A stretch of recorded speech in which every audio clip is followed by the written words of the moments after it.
تو کوئی وجہ نہیں ہے کہ ہم اپنی مدت پوری نہ کریں۔ لیکن یہ فیصلہ اس کی اصل جو ہے نا فیٹ جو آپ کہہ لیں یا جو اس کا مستقبل ہے اس موقف کا،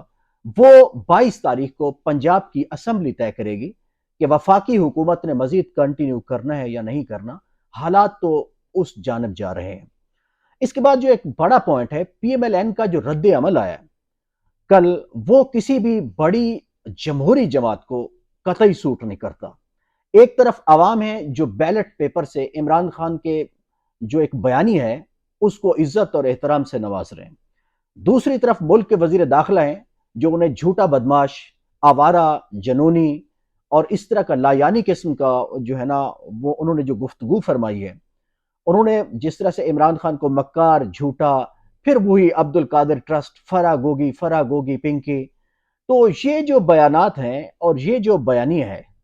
یہ لازمی طور پر اس کو ہمارے پاس حقائق بھی ہیں اور خبر بھی یہی ہے کہ مریم نواز صاحبہ براہ راست اس کی نگرانی کرتی ہیں اور اس کی ہدایات جاری فرماتی ہیں۔ لیکن یہ مریم نواز کا جو بیانیہ ہے کہ فلانا خان اور نیازی خان اور فتنہ خان اور فرا گوگی پنکی فرا، یہ ووٹرز اس طرف مائل نہیں ہوئے۔ تو یہ جو جمہوری لیسن ہے، یہ جو بیلٹ باکس سے نکلا ہے، نون لیگ کی نہ تو تاریخ ہے اسے سمجھنے کی، اور نہ نون لیگ کا ابھی جو ہے نا وہ کچھ خیالات ہمیں لگ رہے ہیں کہ وہ اس جمہوری فیصلے کے ساتھ نبھا کرے۔ تو اس پاگل پن کے پیچھے اور اس یہ جو جمہوری جو آپ بے راہروی کہہ لیں جو پی ایم ایل این کے اندر ہے کہ یہ ہمیشہ سے آپ مری میں اپنے اراکین کو لے کر جاتے ہیں، یہ ہمیشہ سے ایک چھانگا مانگا کی سیاست کرتے ہیں،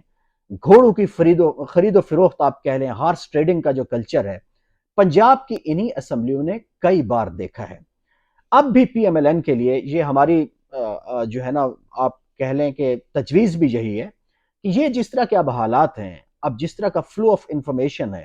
اور جس طرح سے پاکستان کے حلقوں کے ووٹر اب ذہن بنا چکے ہیں، تو ان منفی ہتھ کنڈوں کی طرف جانا نہیں چاہیے۔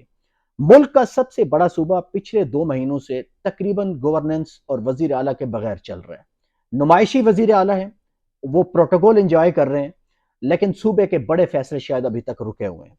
بجٹ بھی پاس ہو چکا ہے، اب ظاہر ہے نئی حکومت آ جاتی ہے تو وہ اس بجٹ کو ایک نئے سرے سے اس کی اوور ہالنگ کرے گی پرویز الہی کی قیادت میں۔ تو پی ایم ایل این کا جو موڈ ہے اس وقت، اس کو لے کر پی ٹی آئی کو جو ہے وہ بہت سنجیدگی سے اپنی پلاننگ کو ری تھنک کرنا چاہیے،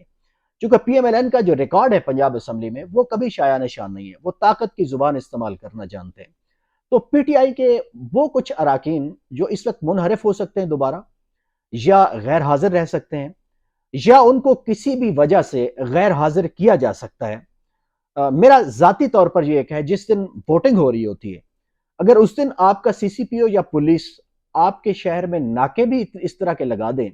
کہ کچھ اراکین آنے سے لیٹ ہو جائیں، تو بھی فیصلہ آپ کے خلاف آ سکتا ہے۔ اور یہ وہ ٹیکٹکس ہوتے ہیں جو عموماً الیکشن ڈے کے اوپر بھی آزمائے جاتے ہیں۔ آپ پولنگ کو سلو کر دیتے ہیں یا کوئی پھڈا کرا دیتے ہیں جس کے نتیجے میں آپ کو فائدہ نہیں ہو پاتا۔ تو اس دفعہ بھی پی ٹی آئی کو پرویز الہی کی قیادت میں پنجاب کی حد تک میں کہہ رہا ہوں، تو ان تمام اراکین کو جو انہوں نے ہدایات جاری کی ہیں کہ وہ لاہور کے اندر رہیں، اس سے بھی بڑھ کر انہیں مور ڈسپلنائز کرنا پڑے گا۔ ان کو کسی جگہ اکٹھے رکھ سکتے ہیں یا مختلف گروپس بنا سکتے ہیں اور ان کے انچارج مختلف ایم پی ایز کو بنا سکتے ہیں تاکہ وہ اپنے گروپس کی خود نگرانی بھی کریں، انہیں اکٹھا بھی رکھیں۔ اور اس وقت جس طرح کے رابطے پی ایم ایل این ان سے کرنے کی کوشش کر رہی ہے، میرے ذرائع بھی یہی کہتے ہیں، تو اس کو بھی ناکام بنایا جا سکتا ہے۔ ظاہر ہے دونوں جماعتوں کا ایک حق ہے اپنی گنتی پوری کرنے کے لیے ایوان میں، وہ اس کے لیے کوشش بھی کریں گے، یہ ایک جمہوری عمل بھی ہے، اس کے لیے کوشش بھی کرنی چاہیے۔ لیکن پی ایم ایل این کے سینئر رہنما جس طرح انہوں نے کل کہا ہے کہ 7-8 بندے غائب ہو سکتے ہیں، تو یہ جو پاکستان میں ضمنی الیکشن میں پنجاب میں یہ جو فیصلہ آیا ہے، یہ بیلٹ کی بدترین توہین ہے کہ لوگ ایک طرف سے آپ کو ووٹ نہیں دے رہے، آپ کو مسترد کر رہے ہیں، دوسری طرف سے آپ پنجاب کی وزارت اعلیٰ سے ہر قیمت پر چمٹنے کا فیصلہ کر چکے ہیں۔ تو یہ جو جمہوری کریڈینشلز ہیں جو پہلے سے لیر و لیر ہیں پی ایم ایل این کے، تو اس کے لیے یہ بڑی شرمناک بات ہے۔ تو عمران خان صاحب کو مسلسل پنجاب میں اب بیٹھنا پڑے گا اگلے 4-5-6 روز۔ اگر عمران خان صاحب اور پرویز الہی نے مل کر بہتر پلاننگ کی، اگر انہوں نے اپنے تمام جو ایم پی ایز ہیں ان کی حاضری کو یقینی بنا لیا، تو کوئی وجہ نہیں ہے کہ 22 تاریخ کو جو ہے وہ فتح جو ہے کاف لیگ کا جو اتحاد ہے اس کے حصے میں آئے گی۔ اچھا، اس کے بعد اب ہم نے ایک اور بات کا جائزہ لینا ہے کہ ضمنی الیکشن نے بھرپور طریقے سے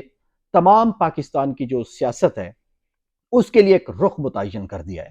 لیکن سب سے بڑی خطرناک بات پی ایم ایل این کے لیے یہ ہے کہ انہوں نے پی ایم ایل این کی قیادت کو ان ووٹرز نے 20 حلقوں میں آئینہ دکھا دیا ہے۔ ان 10 حلقوں میں دلچسپ بات یہ ہے کہ پی ٹی آئی نے ان 10 امیدواروں کے حلقوں میں سے 8 سیٹیں جیتی ہیں جو آزاد جیتے تھے 2018 میں۔ ان 10 حلقوں میں سے 8 پی ٹی آئی نے جیتے ہیں، اور اس میں سب سے دلچسپ بات یہ ہے پی ٹی آئی کے لیے کہ اس میں پی ٹی آئی کا جو ووٹ بینک ہے وہ ایمنسلی بڑھا ہے، اس کا سائز بہت زیادہ ہے، اور جن حلقوں میں پی ٹی آئی پہلے سے جیتی ہوئی تھی وہ بھی 7 حلقے ہیں، وہ بھی انہوں نے ریٹین کیے ہیں، اس میں سے 1-2 ہارے ہیں انہوں نے۔ لیکن یہ جو ساری صورتحال ہے یہ بتا رہی ہے کہ اب پی ایم ایل این کی گرپ جو ہے ان کے نظریاتی ووٹر کے اوپر بھی اس طرح سے نہیں رہی، اور عام ووٹر جو سوئنگ ہوتا ہے، ہوا کے ساتھ ہوتا ہے، اس کو اس دفعہ ڈیجیٹل میڈیا کے اوپر جو ایک زبردست کمپین تھی سوشل کے اوپر پی ٹی آئی کی، وہ ان سوئنگ ووٹرز کو لے اڑی ہے۔ تو ایک تو پی ایم ایل این کو یہ بھی سوچنا ہے کہ ڈیجیٹل کے اوپر جو ان کی کمپین ہے وہ سرے سے ہے ہی نہیں، دکھائی ہی نہیں دیتی۔ تو اب پالیٹکس جو ہے وہ ٹرن اراؤنڈ ہو گئی ہے پاکستان میں، اب ڈیجیٹل فیصلہ کرے گا اور فلو آف انفارمیشن فیصلہ کرے گا کہ حالات کس طرف جائیں گے۔ تو اس کا ادراک جب تک بڑی جماعتیں نہیں کریں گی تب تک پی ٹی آئی کا کوئی مقابل نہیں دور تک اس شعبے میں۔ تو اس سب سے بڑھ کر بھی ایک اور بات ہے پی ایم ایل این کے لیے جو بہت خطرناک ہے اور میرے لیے بہت حیران کن ہے، پی پی 7 کا جو مقابلہ ہے، راجہ صغیر جہاں سے ابھی تک جیتے ہیں، ظاہر ہے وہاں دوبارہ ری کاؤنٹنگ ہو گئی، بہت معمولی فرق ہے 49-50 ووٹوں کا۔ وہاں پر راجہ ظفر الحق جو ہیں سینئر رہنما پی ایم ایل این کے، انہوں نے باقاعدہ بغاوت کی ہے اور ان کے خلاف انہوں نے کمپین کی ہے۔ ہاں جی، یہ وہی راجہ ظفر الحق ہیں، پیپلز پارٹی جن کے اوپر ہمیشہ الزام لگاتی رہی ہے کہ یہ ضیاء الحق کے اوپننگ بیٹسمین تھے۔ تو اب اگر ضیاء الحق کے اوپننگ بیٹسمین جو ہے وہ بھی اگر نواز شریف کے بیانے سے اس طرح سے بغاوت کر لیں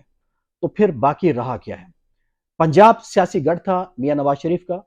اس میں نقب لگی ہے، اس پہ واردات پڑ گئی ہے پولیٹیکلی اور جمہوری انداز میں۔ تو یہ پی ایم ایل این کو جس طرح سے اس نے پنجاب کے لوگوں کو